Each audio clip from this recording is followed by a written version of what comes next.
As we know, Pope Francis passed away at the age of 88. And while most people had kind words to offer the Pope, not all people did. So Marjorie Taylor Greene sends sick message after Pope Francis' death. That's right. That's the New Republic's editorial opinion. But you can judge for yourself. So she tweets, "Today there were major shifts in global leaderships. Evil is being defeated by the hand of God."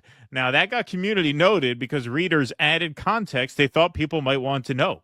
For future reference, this was posted hours after Pope Francis's death was announced. That's right. Hours after Pope Francis's death was announced. Today, there were major shifts in global leadership. Evil is being defeated by the hand of God. Really heartwarming message. Now, major shifts, plural, in global leaderships,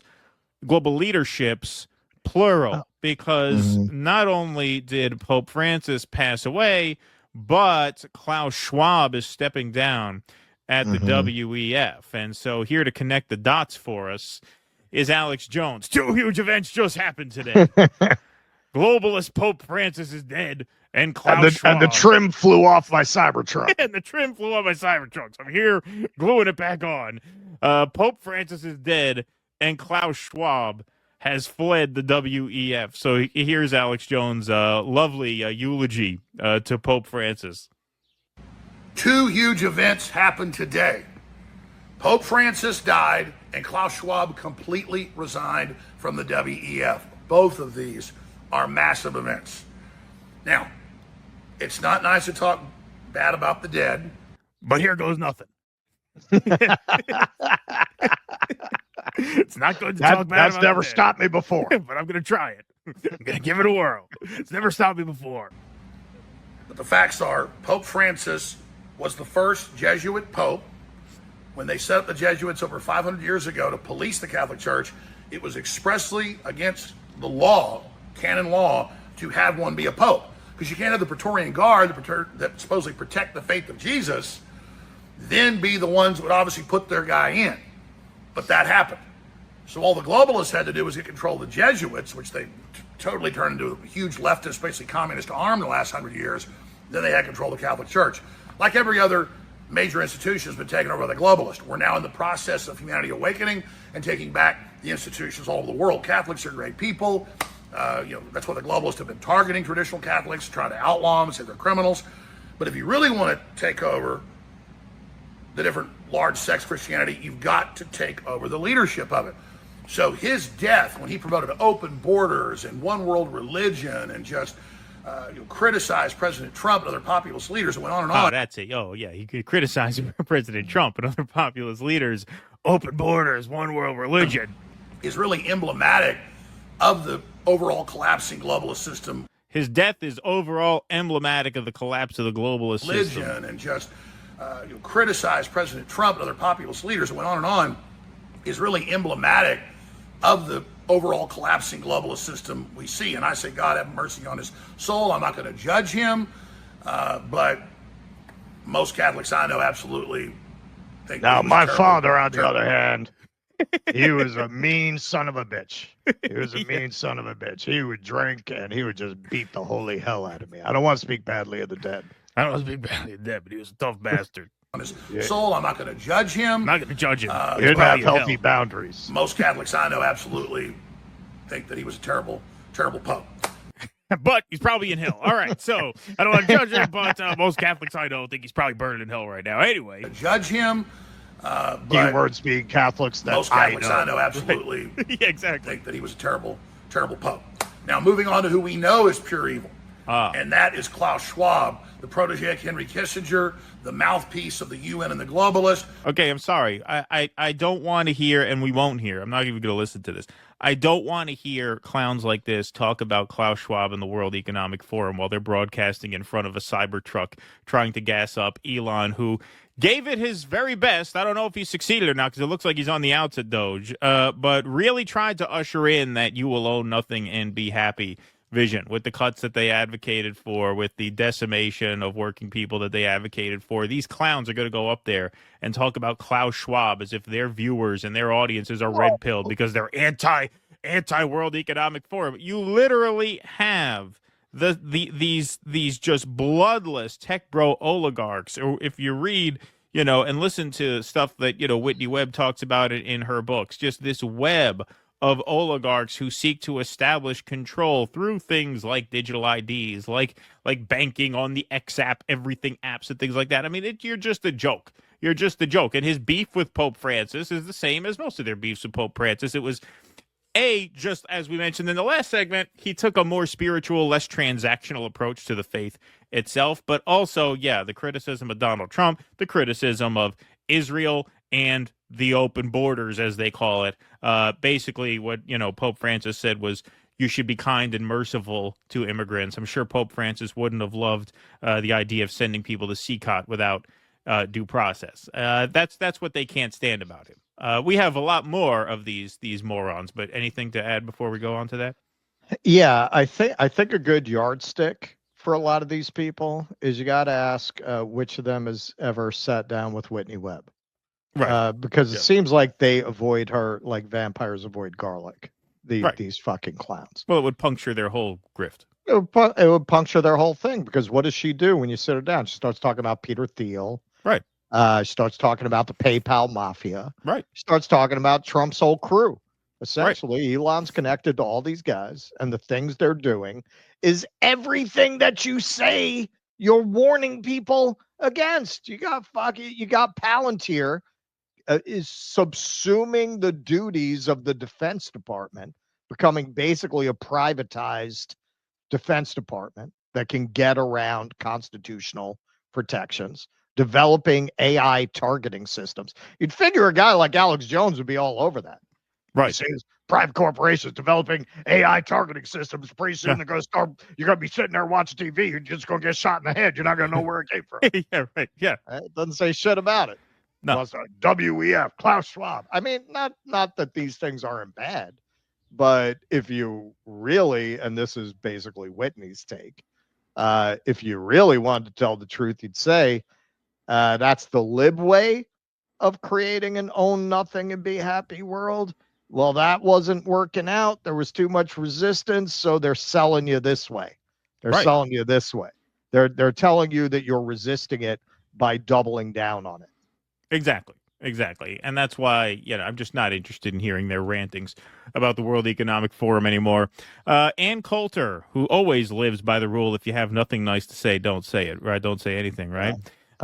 She lives by that rule. The Pope left us far too soon. Where will we now get our sermonizing about the moral failings of others? Quote tweeting, the Pope criticized Mr. Trump's pledge to build a wall on the U.S. border with Mexico, saying it suggested that the Republican candidate was not Christian. Surely a man of such exquisite sensitivity would eventually have gotten around to the tricky moral issue of crossing a border illegally, then committing murder, blank, human trafficking, etc. The late Pope sending migrants away, not allowing them to grow, not letting them have life, is something wrong. It is cruelty.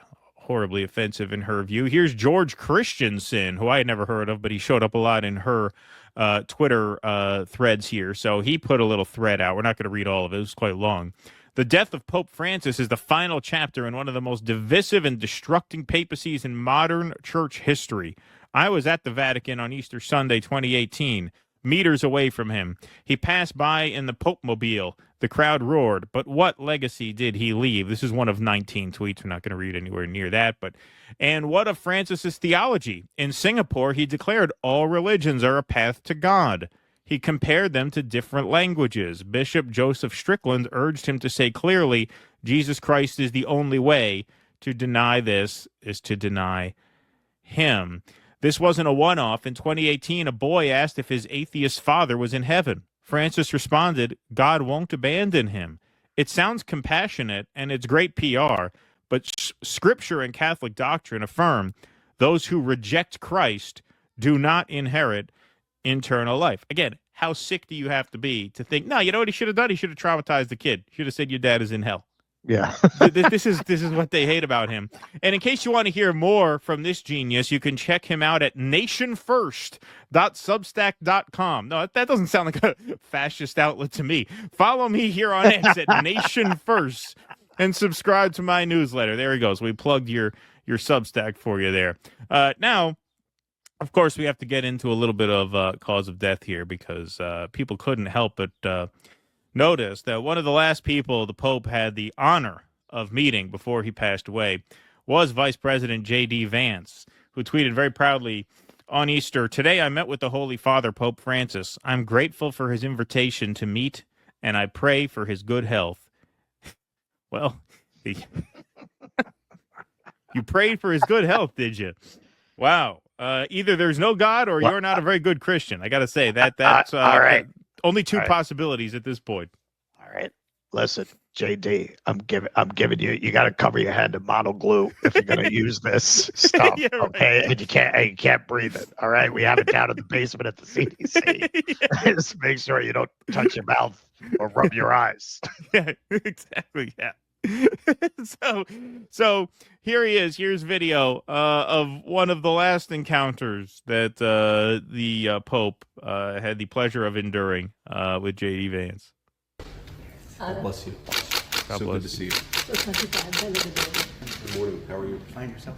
Good. Yeah, thank you. Gotta hold I've his been hand for feeling at great, least 3 but it's seconds. good to see you in your health. Sink in the pores. I tell you to wear a mask, but you look like a pussy. You're gonna have I won't play with the bass. Yeah, right. Exactly. Won't play with the bass. Thank you. These are for your children. Okay, thank you.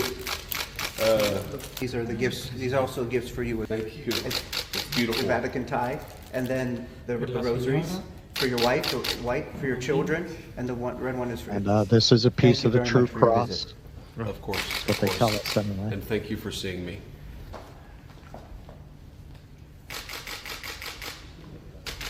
Pray for you every day. God bless you. Pray for you every day. ogni giorno, che Dio la benedica.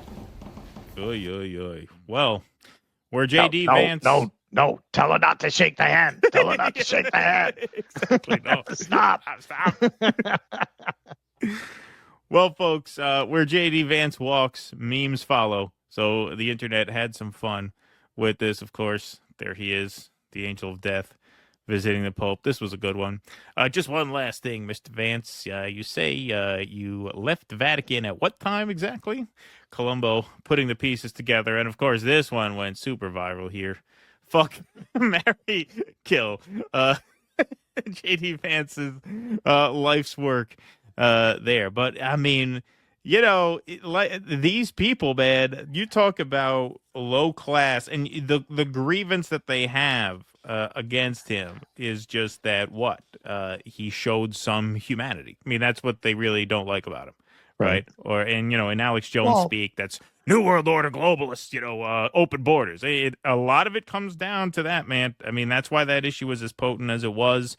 And now that they've won the election, and now that they don't have to hide their true motivations behind it anymore, you see, no, it's not about jobs, it's not about wages, it's not about any of that. It's about purifying the population. And to the extent that he had kind words to say about immigration, to the extent that he advocated for humane treatment of people no matter where they're from or what circumstances they're under, right up to and including the Gaza genocide.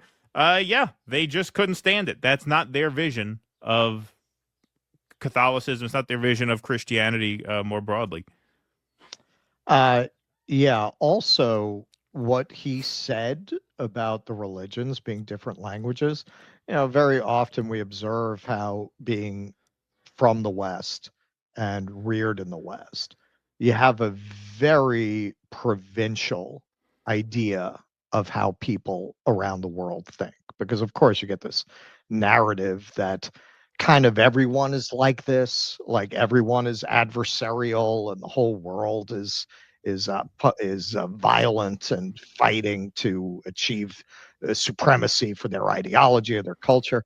And if you talk to members of non-Judeo-Christian religions, one of the most surprising things is they usually pretty much have that view that different religions or different paths to the same place. It was one of the most surprising things to me when I first started talking to Buddhists and Hindus, that they didn't see their religion as the one true Right. path. Even the Hare Krishnas were essentially Hindu fundamentalist born-agains, more or less, in our lexicon.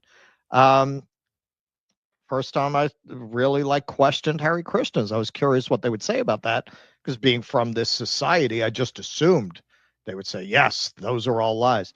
They said, oh no, if you follow Jesus, you'll be fine. Right. That's it. Really, only the Jews and the Christians, pretty much, in my experience, even Muslims, see Jesus as a prophet.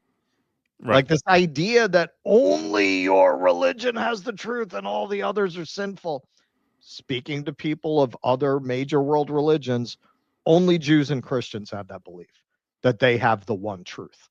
That's my experience. I'm not saying there's nobody within those religions that speak that way, but my experience has been that would be the odd view, because everyone I speak to who's not Jewish or Christian, pretty much, even Muslims, respect other religions. This idea that your religion has to be in violent conflict with every other belief system, that's unique to us. That's not the norm. Please clap.